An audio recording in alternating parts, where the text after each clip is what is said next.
Yeah.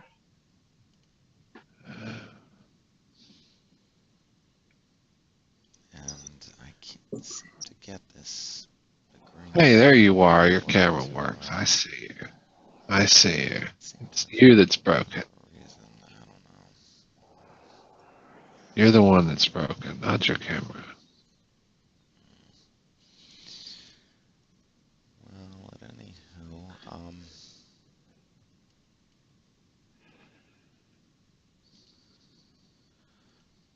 they should both be broadcasting now at this point. Oh, that's weird. From what I understand, Michael doesn't want to change any light bulbs. Yeah, that has something to do with it. It's like how many takes does it take to change a light bulb? Apparently more than this one. Yeah, I'm down to, in my entire house, I'm down to 3 light bulbs now. If the next one goes, that's it. I'm losing the ability to access rooms at night. Are you done buying into the light bulb empire? What's that? Well, I do Michael, you believe. know your power company probably gives free light bulbs every year, right? Do they? Possible I'm too. still on the same box of free light bulbs from like 5 years ago.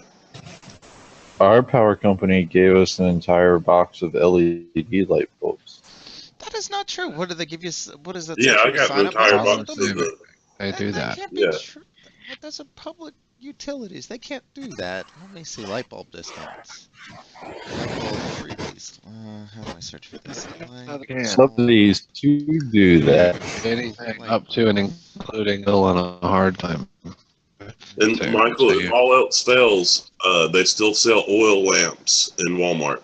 So You're right. Duke Energy maybe we offers need a to get free one LED of light those. bulb program. How? Why did I hear about this? because you don't pay Because attention. you don't care or pay attention You or did. something. You just threw the letter away without reading it. You think The he one that accepts my probably said like free light bulbs from Duke you Yeah, shouldn't but know this that is I Duke live here. How do Energy. you Do know they that I even? live Do they here even? current? I'm not a current resident. They don't provide service in my area, so. Yeah, no power service for you. Michael, you just searched for free light bulbs from the power company. You didn't like search for your power company. Wow. There's a lot. You're right. There's a lot, but none in my area. Are you looking for your power company? Michael? Michael, you know you have a power company, right? Do I have to look for your power company and post it? I don't see anything. Why are we talking about this? Because Michael won't go buy an oil lamp. At least I will. I need a couple. I thought about think having a those will couple last me a lot longer. better than candles. Be awesome in the storms. Yeah. Yeah, I mean, and those can be run off of natural. I could slaughter animals and fill it up, can't I? There are no lamps that run off the blood of animals. No, the fat.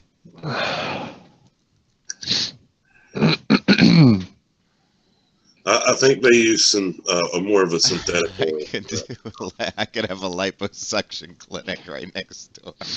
This one's running off of poodle fat. It won't run for very long. Oh, that's hilarious. If by that we mean you, then yeah.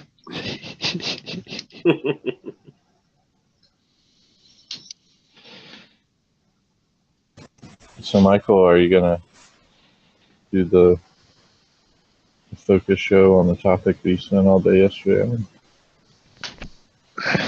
That screen down there. Linux Mint. Did it take you all day? Linux Mint's an interesting distribution, I must say. It's probably the easiest one to get up and running that I've seen. I really like the Make desktop. I think Cinnamon's way too overloaded, and I want to run this on a bunch of systems here, including a lower end one.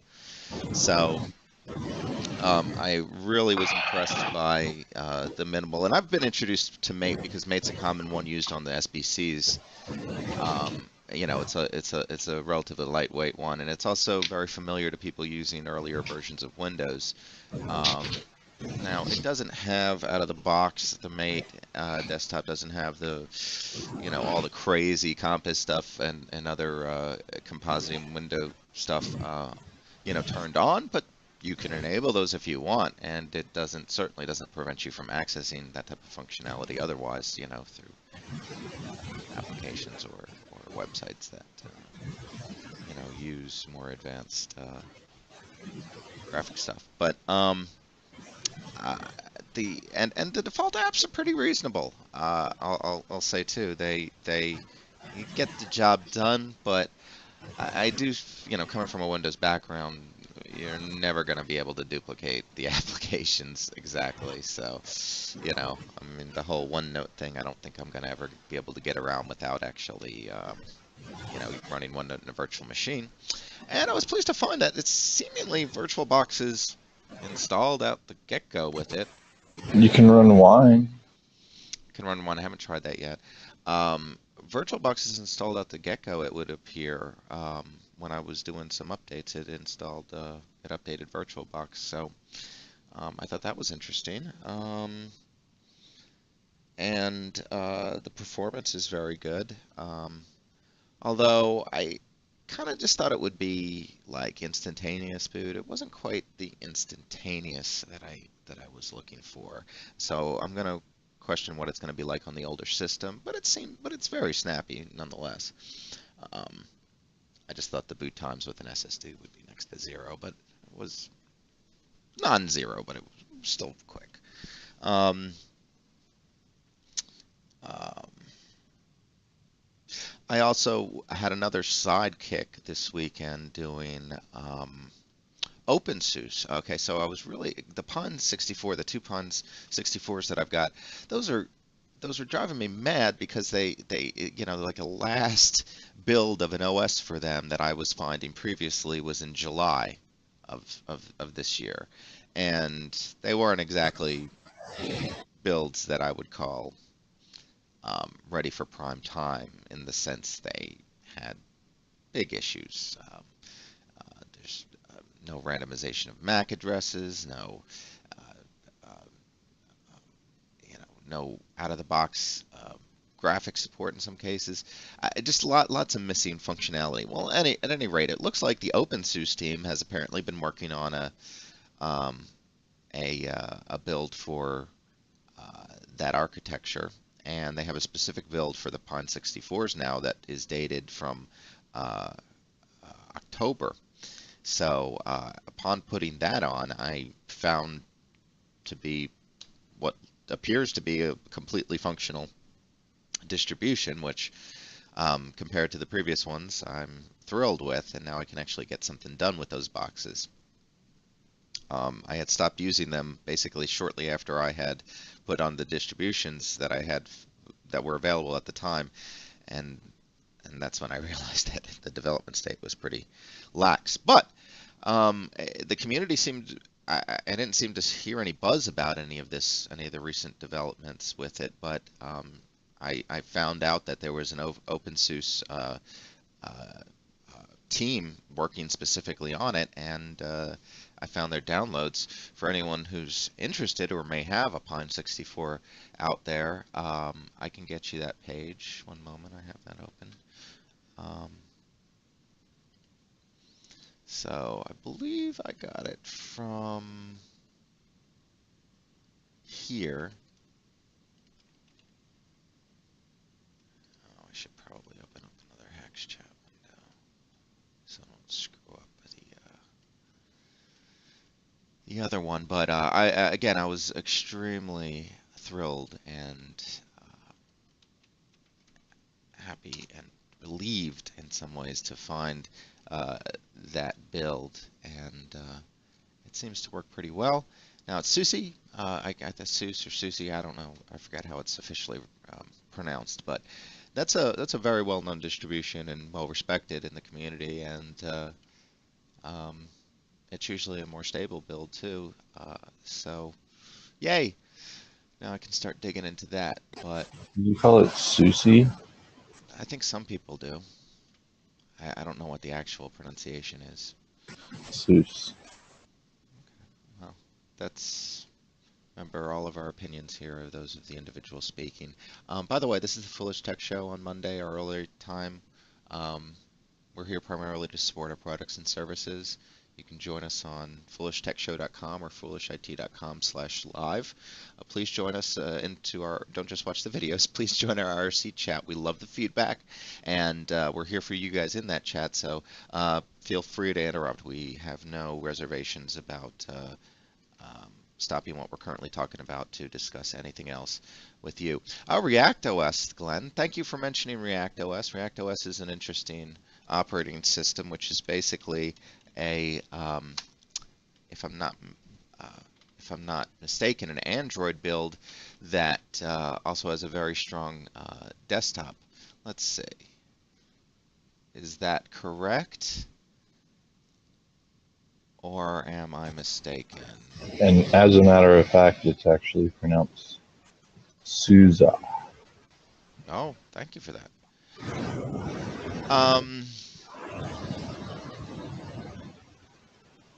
Or is this, oh, ReactOS is the Windows clone, isn't it? It's in very, very, very early output. Yeah, okay, so I'm sorry. There's, what, let's see, what is that other one I was talking about? Android, desktop, that's not React, Remix. I think it's RemixOS. Yeah, RemixOS.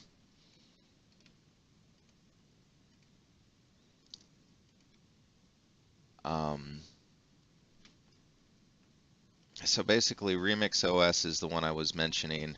It's not, it's Android for the desktop. But what Glenn was mentioning, which I still think is very interesting, is ReactOS, which is the Windows clone. That I'll place the link to there.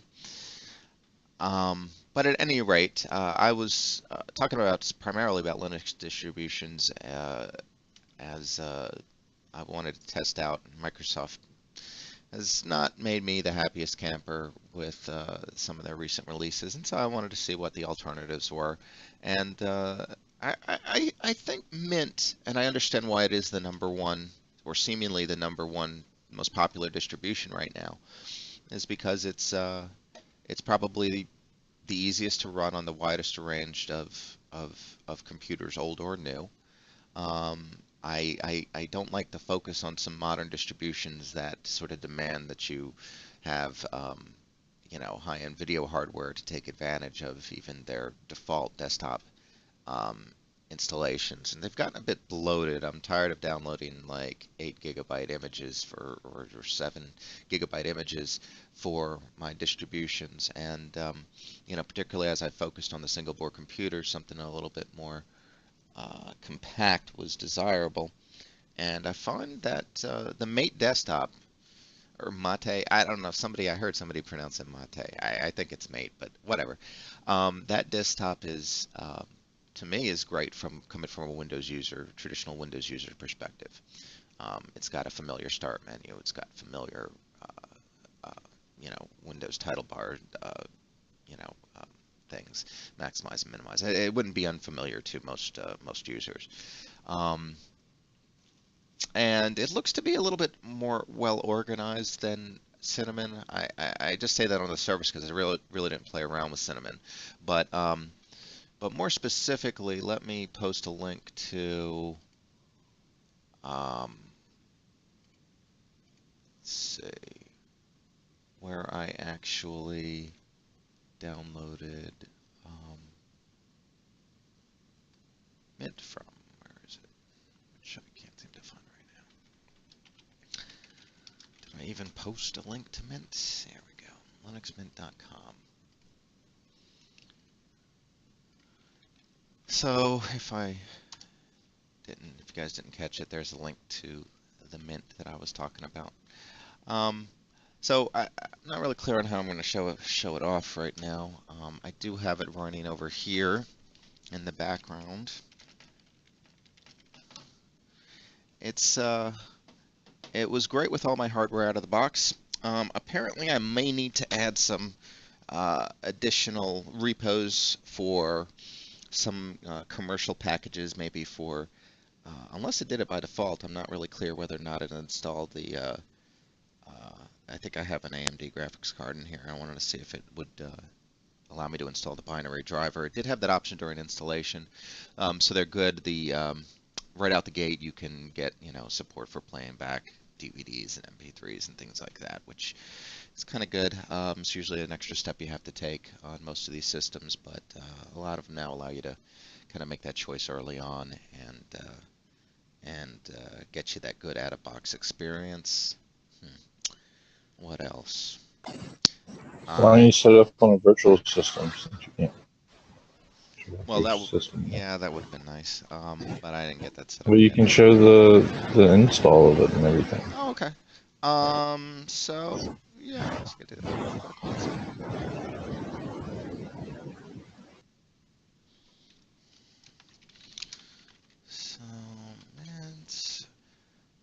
So Mint is based upon Debian and Ubuntu, so you don't have to have specific support for Mint. If you have the choice, like in a virtual machine, you probably want to pick Ubuntu 64, I would imagine. Let's see. I can give it 2 gigs of memory.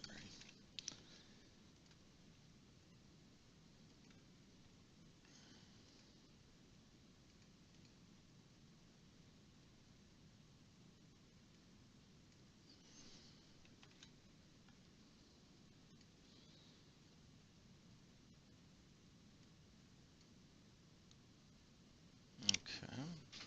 Let me just get some installation media connected here.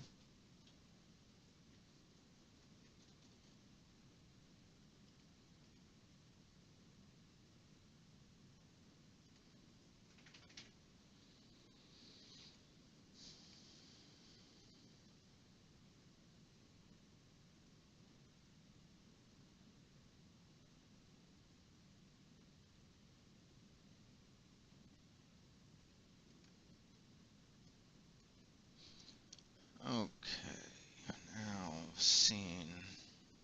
Sorry, oh, did I lose the chat? Let's see. Here we go. Okay, so you can see the chat. Sorry about that if you guys couldn't see the chat for a little while. So let me switch to this, and you're gonna see a blank there for a second, and let me see if I can capture my VM.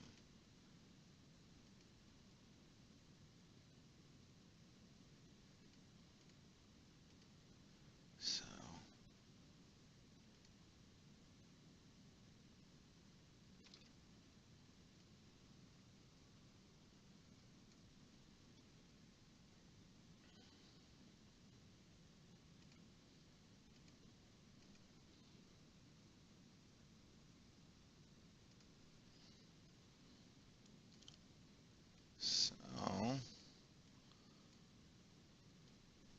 let's see what's going on here. Hopefully we're getting this up and running.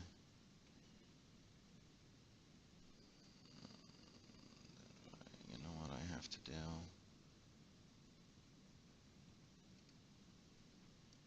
Yeah, this is, I'm sure, gonna go real well. Let me get back to our original scene over here. Oh, and you guys can see that too, so that's not good.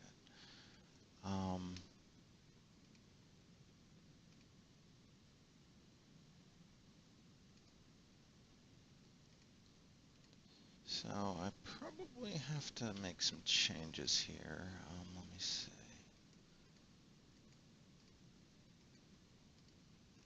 Let's see. I might have to enable UEFI. Might have to do that. Let's see what else.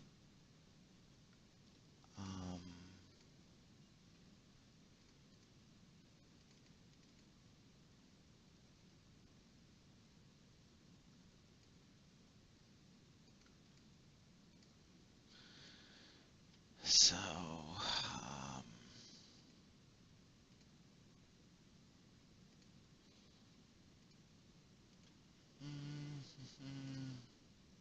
let's see what this does.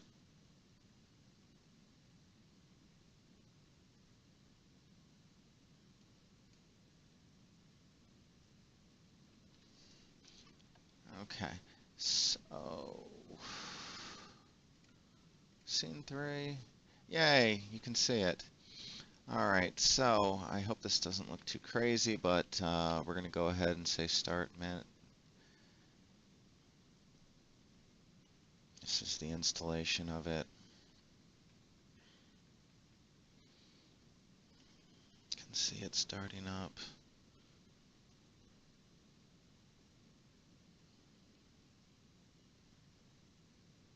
I was able to also get this dual booted with Windows alongside Windows 10, as well as have a clean install of it. It's very nice. Made it very straightforward and easy.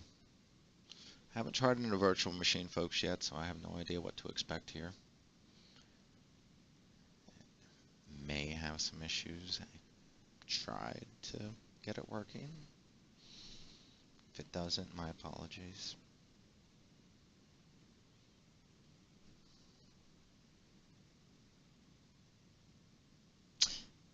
Um,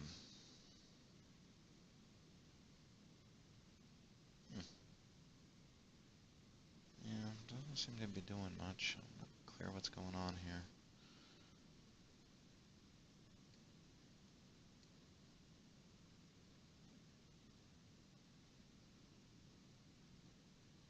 I guess I'll give it another second, but maybe it doesn't like virtual machines. Or maybe it doesn't like VirtualBox for some reason. I don't know. I did a real install.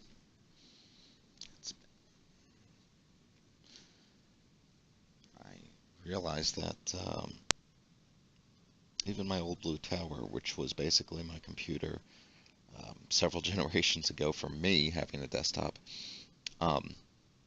it's still more than capable of running Linux, and that gives you a lot of good use out of old hardware that otherwise wouldn't be capable of maybe even in handling Windows 10. You could probably get a good lightweight Linux distro on it. Okay, yeah, so this isn't going anywhere.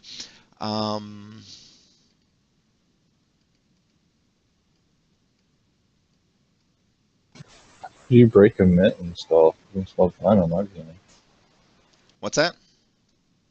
How'd you break a Mint install? It installed fine on my VMs. Did you have to change any settings? I mean, not regular, past the ones that I regularly change.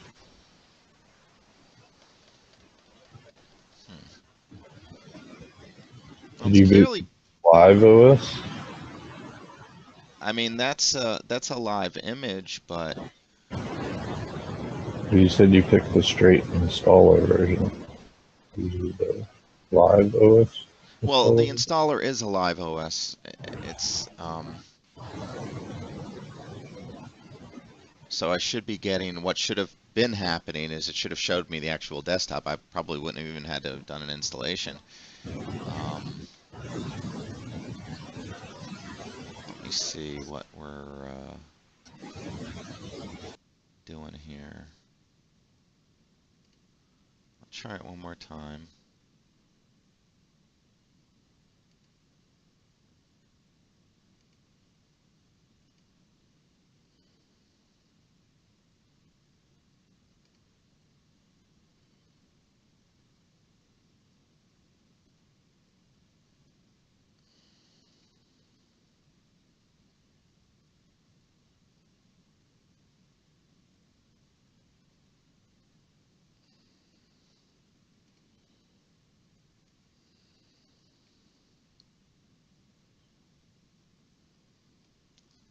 Clearly we have some activity here. See if it works better this time.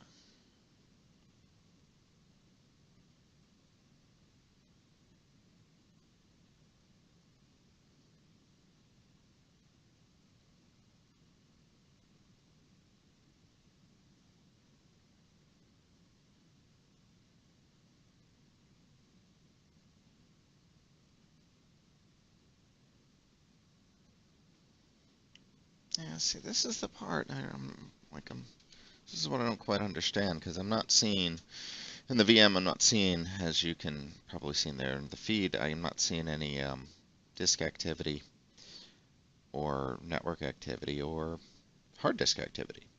So I don't know if this is just some sort of scan or hardware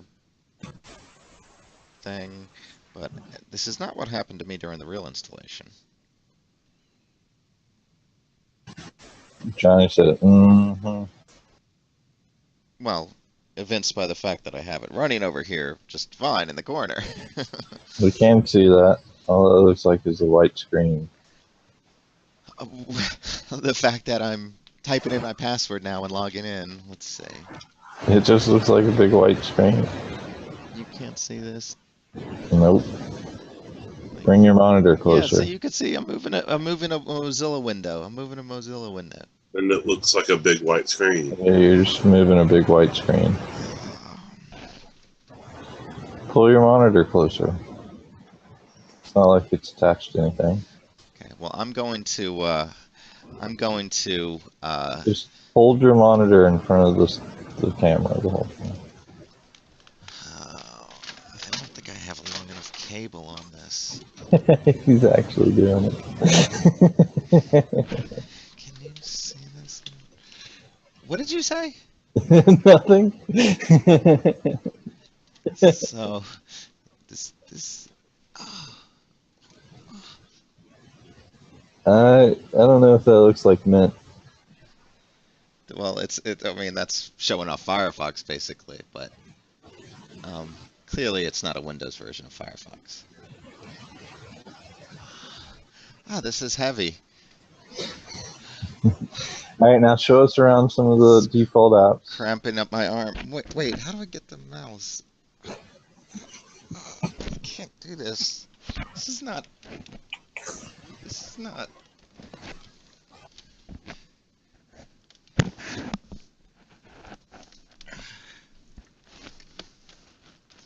I don't think this is gonna work. I don't think this is gonna work. I can't. Wow. I can't Wow. do that.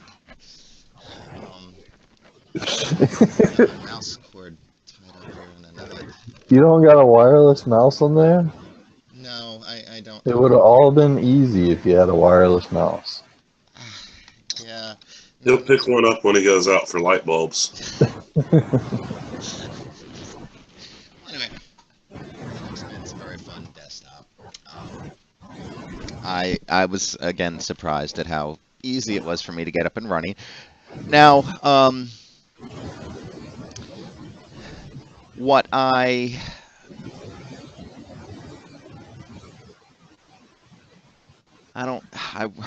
love to show off like their file manager because it's very comfortable for somebody who's used to Explorer. Well, figure out your mouse deal and show it off. I don't think that's going to be possible. I was really hoping to see it though. So it comes with Thunderbird by default and Pigeon for instant messaging, which are very popular, is my understanding. I've never used Banshee before, but that's the default media player in Linux Mint. Looks okay. Again, I haven't had any previous experience, but it seems very straightforward to me. So I think users, even if it's a Firefox user or a Thunderbird user, they would be quite welcome at home here. And those are two applications that obviously also run under Windows at least. So that's great. But there wasn't the breadth of applications that I had typically seen in an installation by default. Like if you just put a straight Ubuntu on there, there's tons of pre-installed applications potentially. There's very few here, kind of just like a minimalist approach to get the job done, but nothing overwhelming. So probably one of the first things you want to do after installing Linux Mint, or maybe largely any distribution, I guess, is to take a look at the package management system. In this case, I believe Mint uses Uh, let's see, actually, we'll go over here to our package manager. I'm getting OpenSUSE uses YAST, I believe. So yeah, Synaptic package manager. Yeah. So it makes it very easy to find additional software and install it. So that's very good. But you probably want to go there if you're,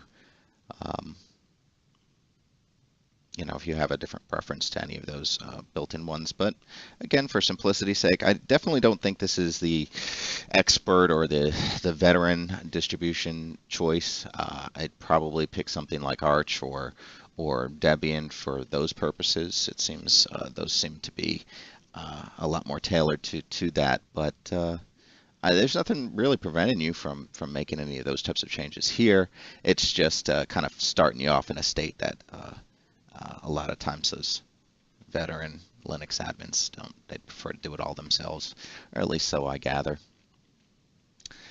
What else is good about Mint? So like most other distributions, it comes with various desktop environments. I've talked about Mate a lot. I think that would be my preferred one. But I have specific use cases in mind that make that more preferable.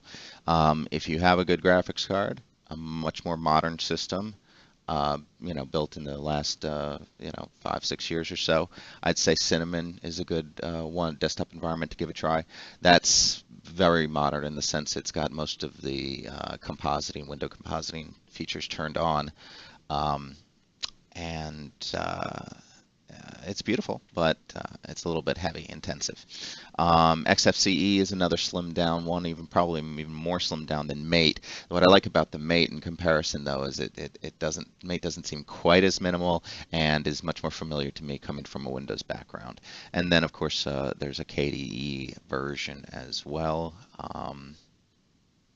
If you don't like the GNOME derivatives desktop environments.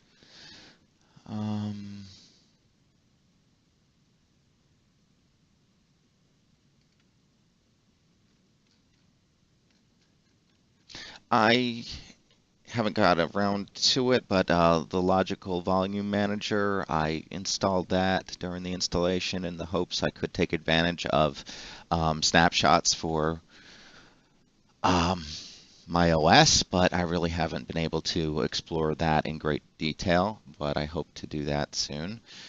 I don't know. That's about all I got. I did find the the installation. One thing you do want to do, make sure that you do and not avoid. I wanted to get a lot of updates, of course, after I installed it. I wanted to bring it, updated like you would anything else. In doing that, it had prompted me to pick a local mirror. I had initially considered to decline that choice. I wanted to get it directly from the the source, so as it were.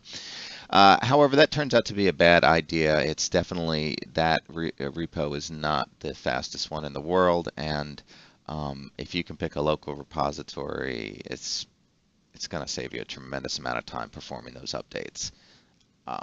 So I do recommend that unless you don't have another choice. I picked a relatively local university, and it was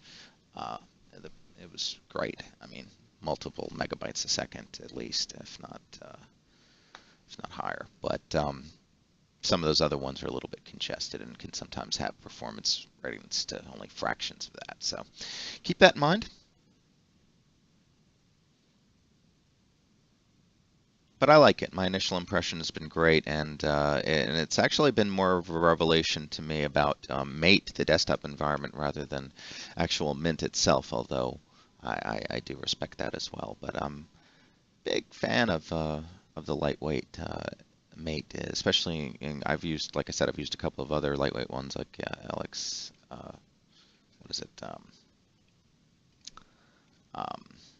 XFCE and is what I'm thinking of, and yeah, it's not nearly that skeleton-like.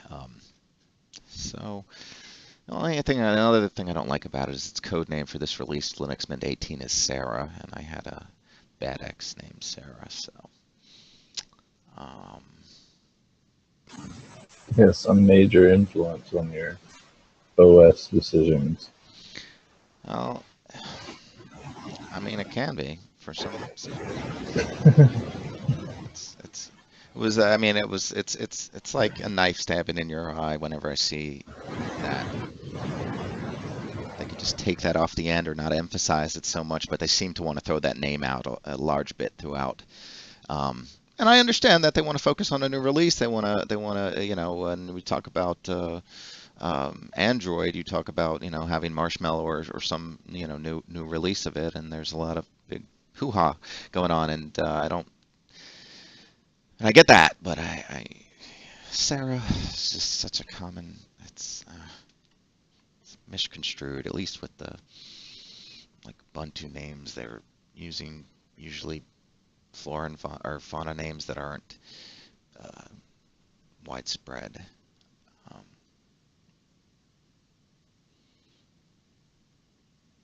So there's that. And in other news today, I wanted to go over a couple of stories that I had found interesting today.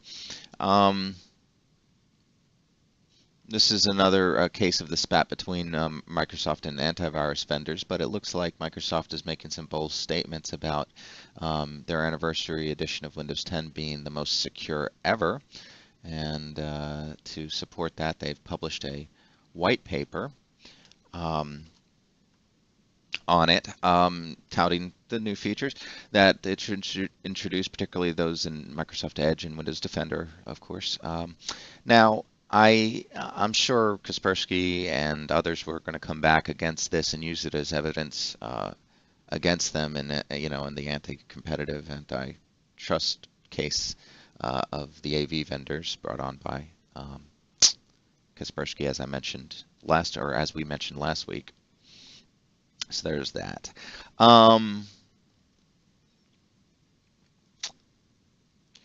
The other one is this is actually a reaffirmation of or an affirmation of another story that I was reading. Now I don't want to push this. I'm a big climate change believer, but we have an environment that's there's a biofeedback loop. In other words, the life on this planet and its atmosphere and other things, chemical components, they all play a very close role together. And when there's an increase on maybe like one end, let's say like the human CO2 release into the atmosphere, there's other things going on biologically that involve CO2 sequestration and other things. And it's interesting to see how this play out. We don't have a good understanding of how that works, but a great sign is that over the past several years and more so over the past decade, I think it's been since 2000 to 2010, we basically haven't seen an incredible rise in CO2 concentrations. And it's been positive before that increased CO2 emissions would ultimately be somewhat countered by increased plant productivity. And it looks like plants do grow better, and there are suggestions that they're at a basically 30% increase right now on CO2 respiration. And what happens with plants with CO2 is that gets bound in their plant matter and the plant itself, and gets out of the atmosphere, and they release oxygen. You probably remember all that from being from studies as a child, but it seems to be balancing out such that we've emitted more. There's been more.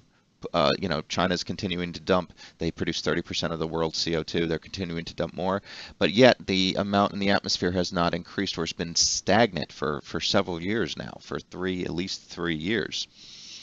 Now, that being said, that's a very positive thing. That means maybe our biofeedback systems are countering some of the damage that we're doing, or slowing it down, or mitigating it in some way. It's not to say we're not having an effect on the environment, but the environment seems to have some ability to handle these at least smaller increases in CO2. And plant growth seems to be good. Now, we need to not cut down the trees. I mean, if we can't cut them down faster than they can benefit us, then that's an issue too. It's not just trees, though. I think we're still cutting down too many trees, but these count for all plant matter, including algae in the oceans and just whatever. So there's that. That's good news. I'm happy to hear that. I just hope that you know, whatever political side doesn't use that to suggest that climate change doesn't exist or that human factors in the environment are a non-issue, because to believe they are, I'm just glad to know that our planet isn't going to just, you know, keel over and without a fight, you know, basically.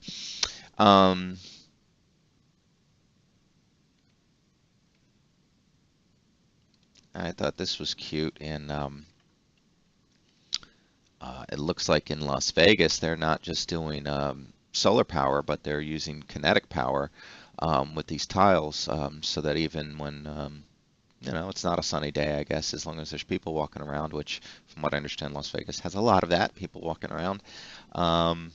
Looks like we're going to have street lights and other sensors and things like that fully powered by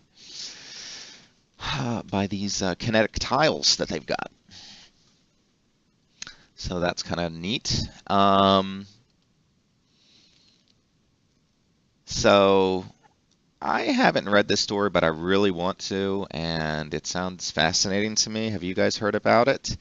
So apparently in the later 90s, there was a story about a quote-unquote Boy Scout. I'm not even clear he was a Boy Scout at the time, but he was building a nuclear reactor in his basement or backyard. It looks like he's died at age 39. It's a pretty early age. And there was also some mention that the EPA declared his backyard a cleanup site or something like that. So I don't think it went as well as you know, other boy genius stories sometimes do. Or I should say child genius. I'm sorry, I said boy genius. That's very misogynistic of me. But my apologies. But yeah, be careful. Watch after your kids. Make sure they don't go swimming in radiation, please. It's probably not good for them.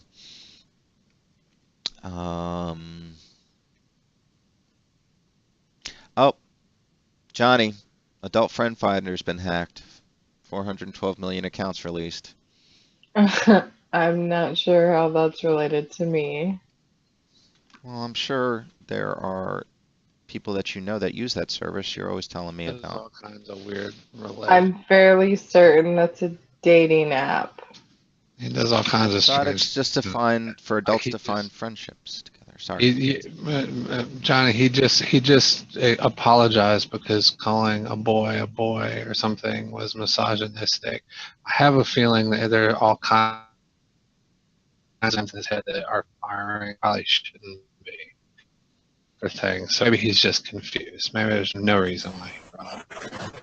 Michael, you probably have to be worried about those. Those are the ones that's the site that has all of those singles in your area now ads that you click on late at night.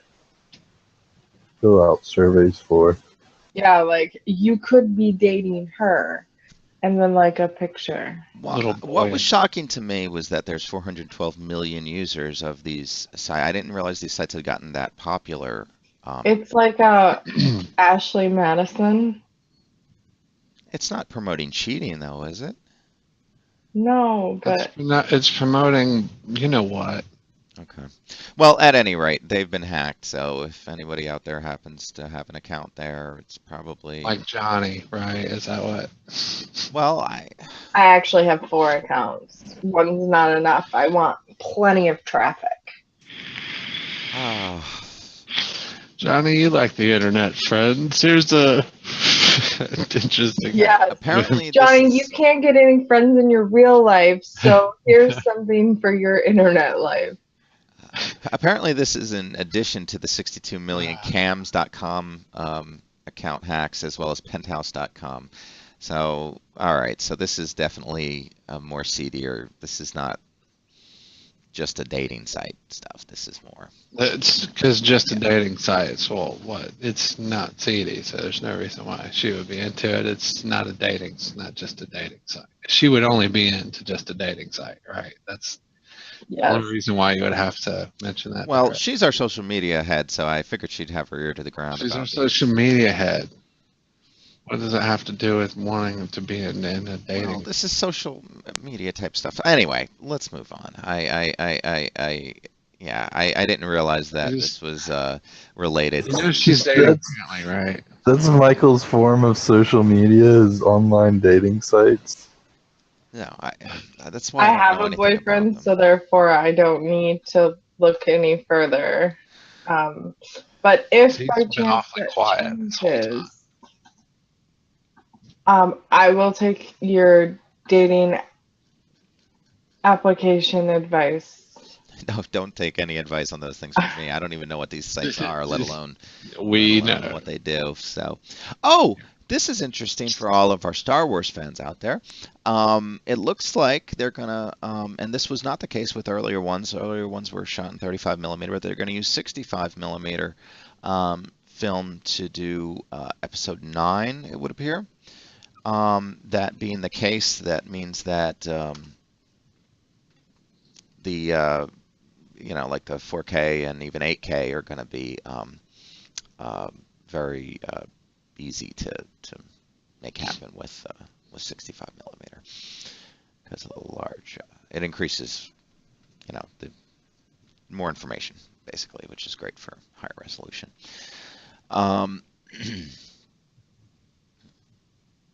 So that's good. Also, too, that NES Classic thing that we've talked about a whole lot in the past, it looks like there's a breakdown of it here. Let me get you that link. Breakdown. So you can actually see exactly what is inside this that little guy. Again, it shouldn't be a shock to anyone out there what they find in it, but there's basically a single board computer in there, more or less at least.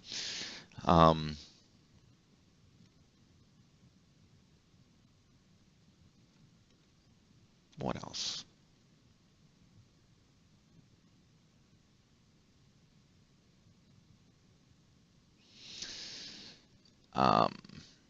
Apparently, Google's flagship phone isn't particularly resilient to hacking. Did you guys hear? That was quickly.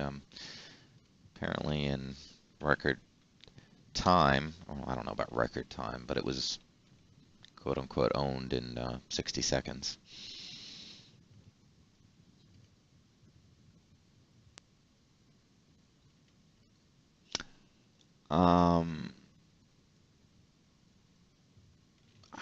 I'm not seeing the story now, but I read it this morning. So basically, the PS4 Pro, which launched recently, looks like it has some issues with TVs and I don't know if it's HDCP or if it's just the new HDMI 2.0 standard, but apparently a lot of people are having problems with it detecting their TVs correctly. So, if they specifically bought it to do 4K and HDR content above 2K, they might be disappointed. And apparently it's a large number of TV manufacturers, so I'm not so clear if it's a problem with the TVs that they're attaching these things to, if it's more of a problem of the support or the implementation of HDMI 2.0 standard. So they're suggesting that for people who are experiencing this problem to go to 1.4, but the 1.4 standard doesn't allow for 4K at high frame rates, and I don't know where that's going to go, but that's not good for the one selling point for this new console is increased performance and 4K support, and if you can't deliver that, it's a little rough. So be careful.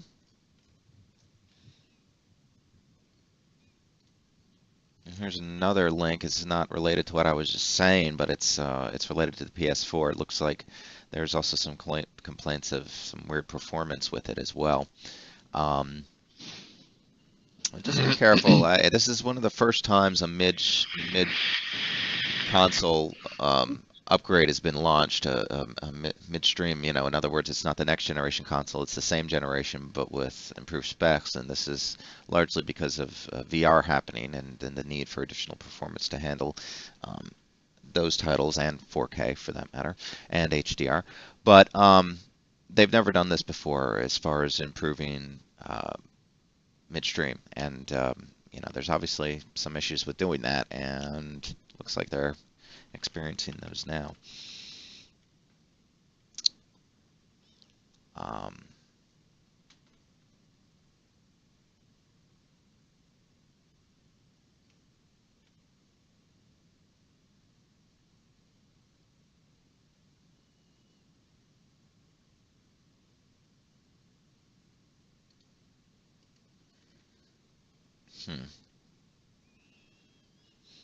Oh, and here's one for Brantley. Here's a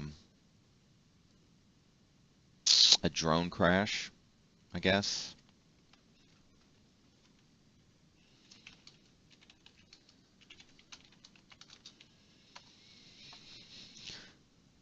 So take a look at that drone video of the day, folks.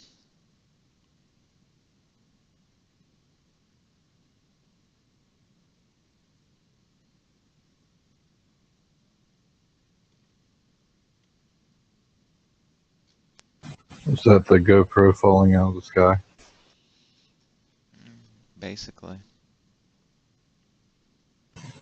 If it's the same one I watched, there was one of the GoPro Karma falls out of the sky.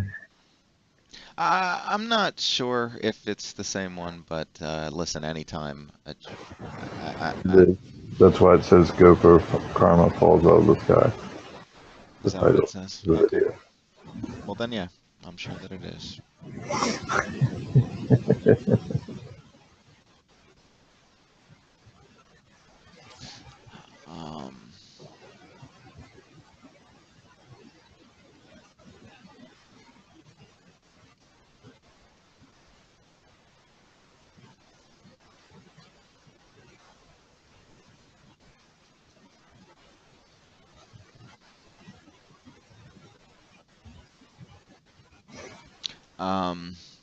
So Ghost in the Shell with Scarlett Johansson, yeah, right? You're down with that. Yeah, this is out yet? Right, so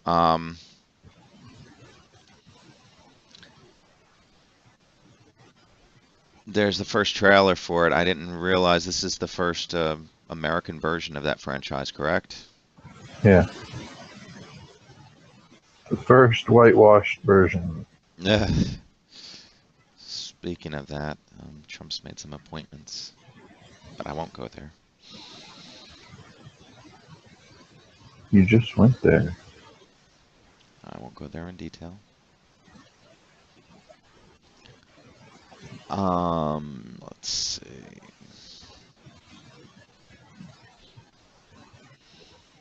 I don't know. Running short now. Come on, you can do it.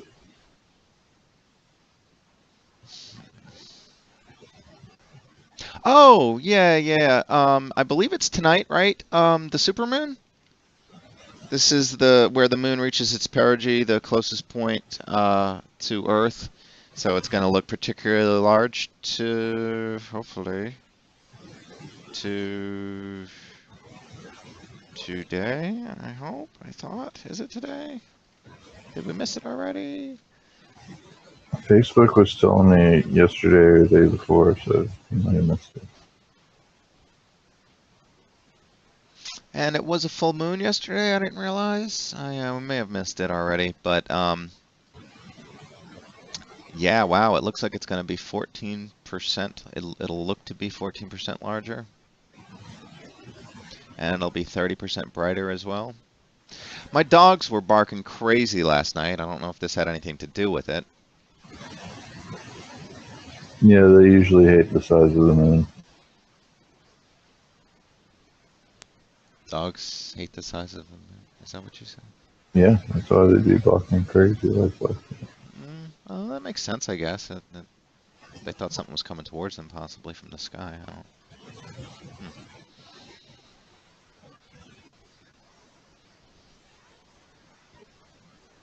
They thought something was coming towards them from the sky.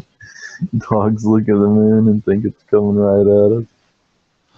Well, I don't know how they think.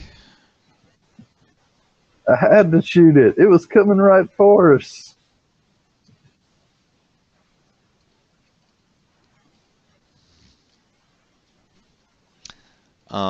Looks like Anantech has an article on network attached storage NAS operating systems. If you have a NAS-oriented device at home, you may have a favorite on those things, but definitely something to consider. It's not just the hardware, but the software in those cases. It's kind of the melding of those two that really make those devices happen. And if you slack on one end or another, it's not gonna be good. So there's that.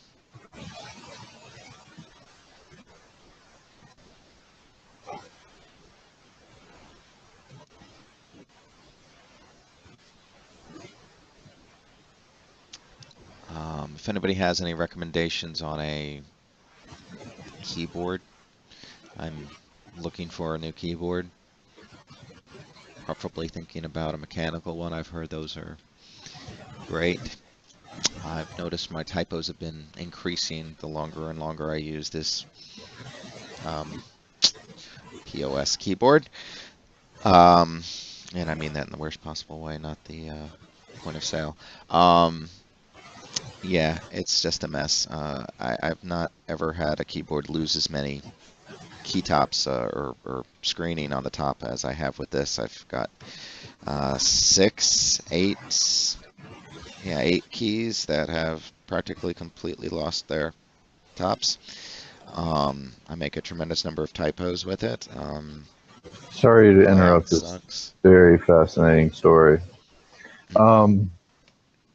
So the Nintendo might have found a way to make a ton of money before Christmas, and that's the NES Classic edition. Yeah, the one I put the breakdown out. Minutes, and they crashed Amazon. I didn't hear about the crashing of Amazon. I told you even I think on Friday about how this was being sold oftentimes for a much higher price because it was just flying off the shelf. I really hope they have this sort of attention when they do the Switch. You know, coming year. Again, that they needed this. Otherwise, they would have been pretty much without a holiday season this year with the product. So. Yeah, okay, so in that same article, look, the Craigslist scammers. You see it as high as $850, apparently. Yeah.